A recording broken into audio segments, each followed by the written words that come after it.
What if I told you that some of the most mind-blowing rituals and ceremonies in human history were performed by an ancient civilization so powerful and mysterious that their empire stretched across vast mountains and jungles, hidden in plain sight for centuries?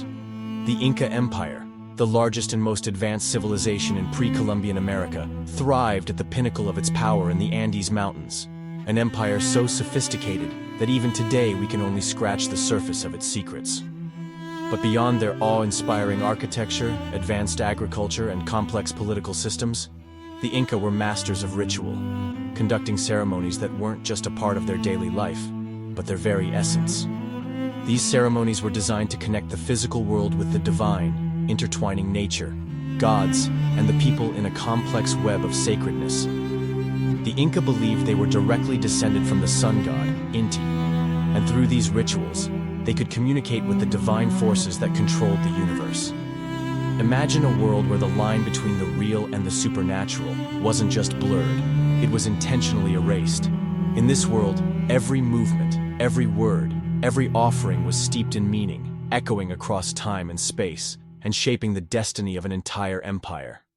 Hold on tight, because we're diving into the world of the Inca Empire and their rituals, where gods walked among men, and every ceremony was a powerful link in the chain of fate.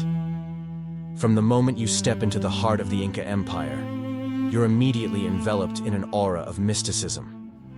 Cusco, the capital, was the spiritual center of the Inca world, built in such a way that its very design echoed the sacred geometry of the universe.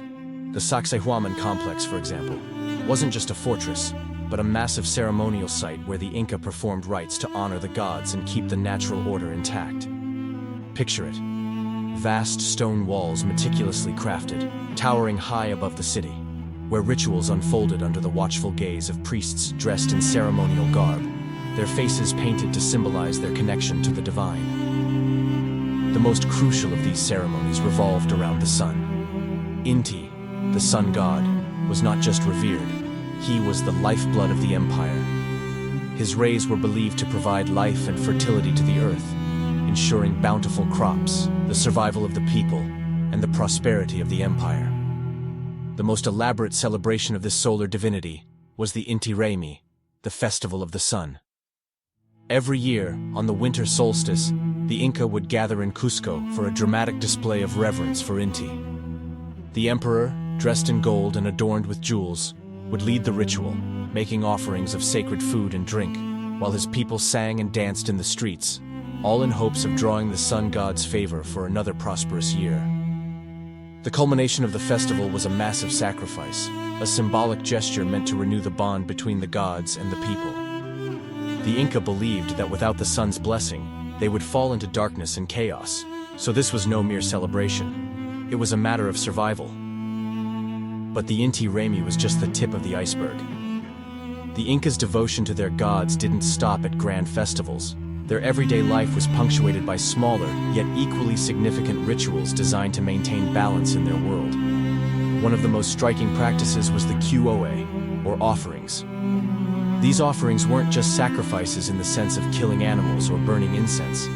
The Inca would offer everything from food to precious objects, even the lives of their animals or people, in rituals designed to appease the gods and ensure favorable conditions for their crops and their health.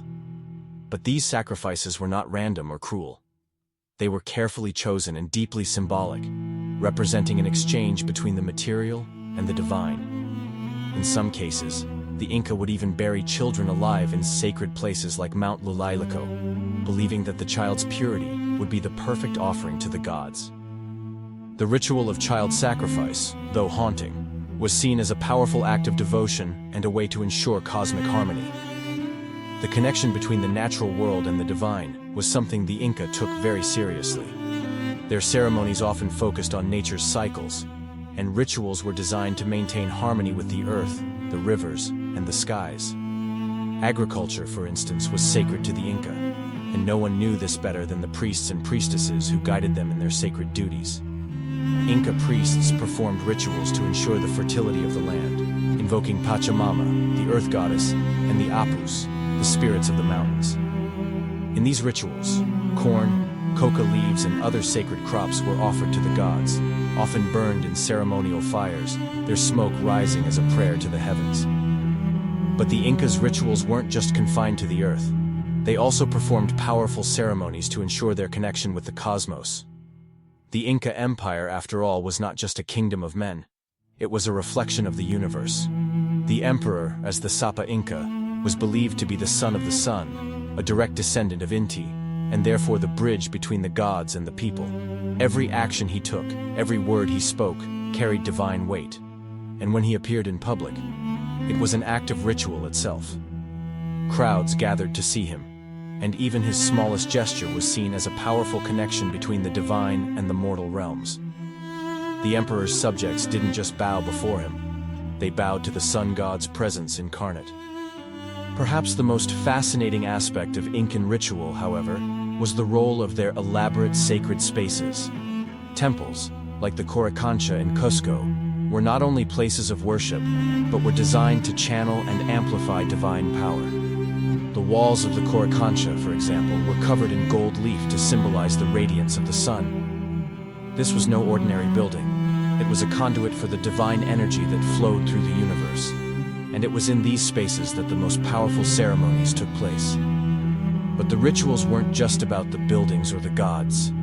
They were also about the people who participated in every aspect of the ceremony. Every man, woman, and child had a role to play, whether it was dancing, singing, or offering their prayers. Through this collective participation, the Inca believed they could bind themselves together in harmony with the divine and the cosmos. But not every ritual was joyous or celebratory. The Inca also conducted more somber and mysterious ceremonies to ensure that the empire remained protected from dark forces. One of the most intriguing of these rituals was the Huarachicuy, a coming-of-age ceremony where young men were initiated into adulthood. But this wasn't just any rite of passage. It was a test of endurance and mental strength, meant to prove the individual's worthiness to serve the empire and its gods. The ritual involved fasting, isolation, and ritualized acts of physical endurance, including the painful practice of self-sacrifice, where the initiate would draw blood from their body in a symbolic gesture of devotion. These brutal rites demonstrated the Incas' belief that only through suffering could one truly connect with the divine. The empire's commitment to the divine world was so strong that even their physical spaces were designed to reflect the harmony between the spiritual and the physical. The famous Inca road system, which stretched across thousands of miles of rugged terrain, wasn't just for military or trade purposes. It was also a symbol of the connection between the different sacred sites of the empire. Every mountain pass, every valley, every river crossing was imbued with spiritual significance. When an Inca person traveled, they weren't just moving through the land, they were journeying through the heart of their sacred world. But why did these rituals matter so much to the Inca? The answer is simple, yet profound: survival. The Inca didn't just perform rituals for the sake of tradition. They believed that these ceremonies were essential for maintaining the balance of the world. Without them, the earth would fall into chaos, crops would fail, and the empire would crumble. These rituals were their way of ensuring their place in the world, a world where the gods controlled everything, and where the Inca were not just rulers, they were intermediaries between the divine and the human. The ceremonies of the Inca were as powerful as the empire itself, an empire that would eventually fall to the Spanish.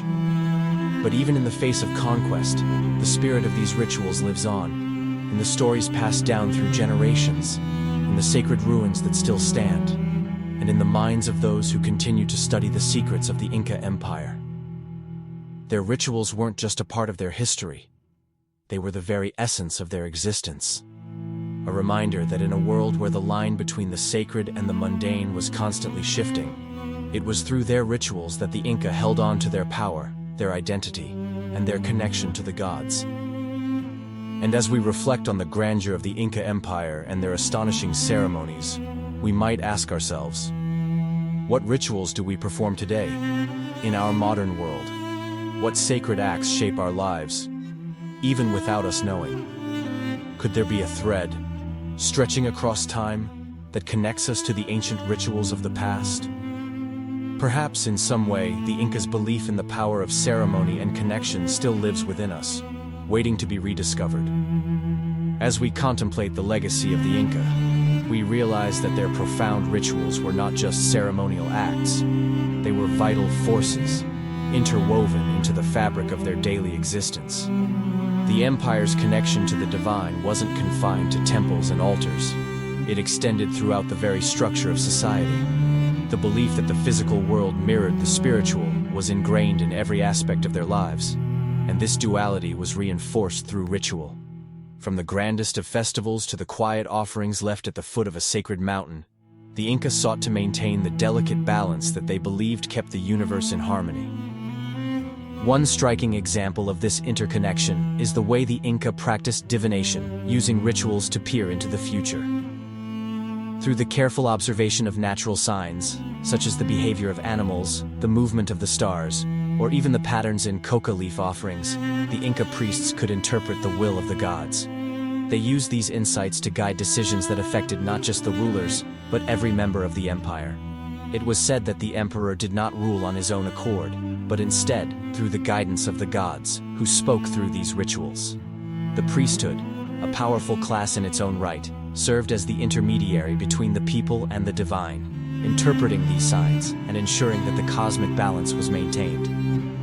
Even more fascinating is the concept of the khipu, the Inca system of knotted strings used for record-keeping. These seemingly simple objects carried immense cultural and spiritual significance. They weren't just tools for counting or recording data. They were woven with patterns that spoke to the Incas' deep understanding of the universe's underlying order. Some researchers suggest that the khipu could have been used to record the Incas' spiritual ceremonies, tying the physical to the metaphysical. These knotted threads represent the intricate web of relationships between people, nature, and the divine. It's as though the Incas' very existence was encoded in these knots, a tangible representation of their belief that everything was connected. In this sense, the Incas' rituals were far more than mere acts of devotion. They were a means of interacting with the very structure of the cosmos. By performing these sacred acts, they maintained their place in the universe and ensured that their civilization could continue to flourish. Without these rituals, the empire would lose its divine connection, and its strength would wane. This intricate relationship between ceremony and power extended beyond the empire's borders. When the Inca expanded their empire, they didn't just conquer new lands, they also absorbed the spiritual beliefs and practices of the regions they conquered. This cultural syncretism strengthened their hold over vast territories, creating a unified empire bound not just by politics and military might, but by shared spiritual values. It's a reminder that the Inca were not only conquerors of land, they were conquerors of the spirit. Their rituals were the lifeblood that united disparate peoples, forging a collective identity rooted in divine favor. And as the empire expanded, so too did the role of ritual in its political structure.